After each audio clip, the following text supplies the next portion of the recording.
New at 11, Greenacres says yes to turning over protection of its residents to the Palm Beach County Sheriff's Office. It's an ongoing trend for many communities across South Florida. And News Channel 5's Alyssa Hyman live in Greenacres with the vote and reaction. Alyssa?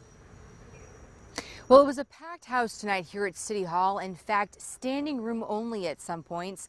And after a very lengthy public comments portion, the City Council voted to have the Sheriff's Office take over police services here in the city of Greenacres. All in favor of the motion? Aye.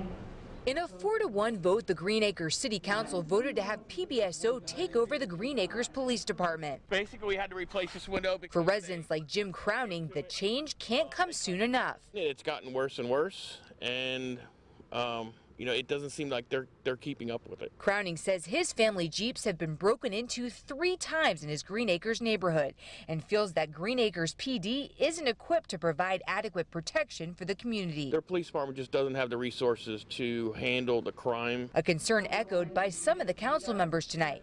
The sheriff's office says they have built in 4 rotations of 7 deputies and 2 sergeants, much higher than the contract minimum, which calls for 4 deputies and 1 sergeant, which is similar to what they have now, but the sheriff's office says they will have more coverage. They won't have to pull people off to do their investigations. Our violent crime unit will come in. Our narcotics unit will come in. The 10-year agreement would cost the city more than $500,000 more in the first year and at least $130,000 more in the following years, according to the mayor. The other concern, the cost increase is capped at 7% per year for only half the contract, leaving many with concerns about whether this merger is really benefiting the city. I just felt disappointed in the time frame. It felt very rushed, and like I mentioned, listening to everyone's comment and their concerns and the words uncomfortable was sense to me that maybe you're not quite ready to jump into this right now.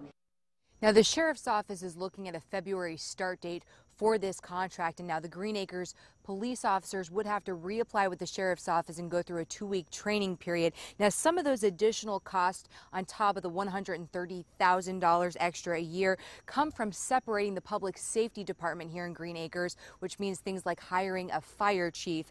Now, the city has already passed a higher millage rate, which will cover those increased costs for this year. Reporting live in Greenacres, Alyssa Hyman, WPTV News Channel 5.